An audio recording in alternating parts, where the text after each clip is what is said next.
Most people think anxiety appears suddenly. One day you feel fine, and the next day your chest feels tight, your thoughts won't slow down, and even small decisions feel heavy. But anxiety rarely comes out of nowhere. In modern life, it usually builds quietly, shaped by daily patterns we've come to accept as normal. Today, we're going to explore what science actually says about anxiety in modern life. Not just what anxiety feels like, but why it has become so common, and what that means for how we live, work, and think every day. This isn't about labeling yourself or fixing everything overnight. It's about understanding the mechanisms behind anxiety, because understanding often brings relief before change even begins. At its core, anxiety is not a flaw. It's a survival system.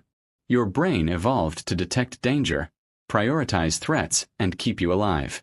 When something feels uncertain or risky, your nervous system activates, increasing alertness, heart rate, and muscle tension.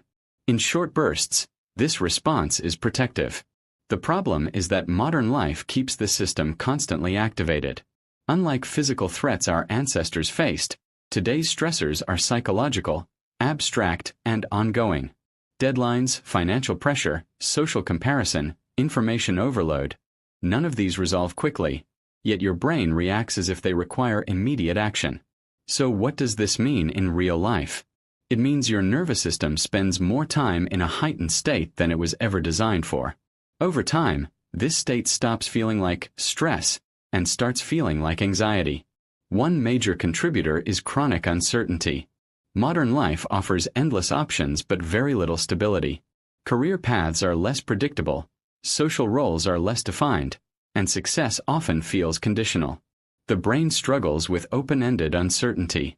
When there's no clear, safe outcome, the mind keeps scanning for potential problems, replaying scenarios, anticipating failure, and questioning decisions long after they're made. This mental loop isn't weakness.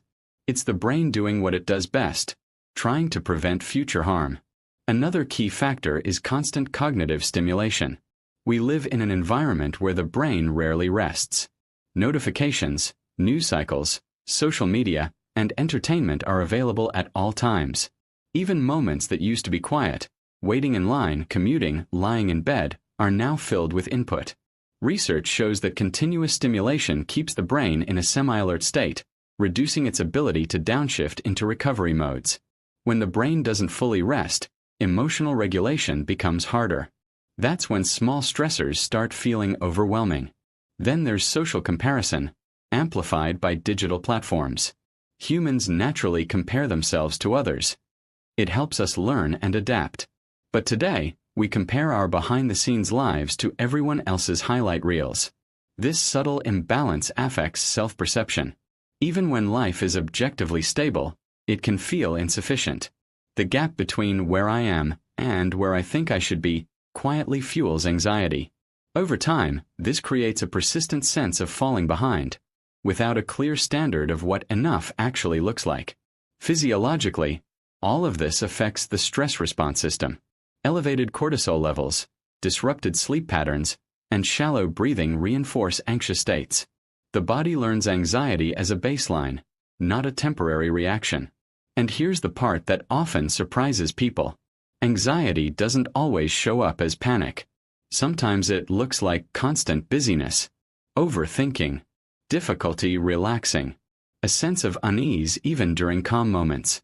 So what does this mean long-term? When anxiety becomes normalized, people stop listening to early warning signs. They push through fatigue, ignore mental overload, and treat rest as unproductive. This doesn't eliminate anxiety. It embeds it deeper into daily life. The good news is that awareness alone can shift this pattern. Understanding that anxiety is often a contextual response, not a personal failure, changes how people relate to it. Instead of fighting the feeling, they start questioning the conditions that create it. From a practical standpoint, small adjustments matter more than dramatic changes.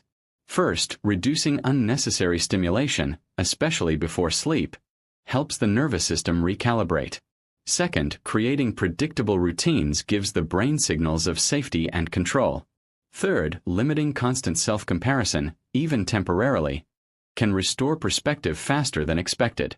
And finally, Learning to pause without distraction teaches the brain that stillness is not a threat. These aren't cures. They're signals to your nervous system that it doesn't need to stay on high alert all the time. Anxiety in modern life isn't a mystery. It's a reflection of how our biology interacts with our environment. Health is rarely about eliminating discomfort completely. It's about understanding your body's responses, respecting its limits, and making small, consistent choices that bring balance back over time. And sometimes, the most meaningful change begins with simply recognizing that your anxiety isn't random. It makes sense, given the world we live in.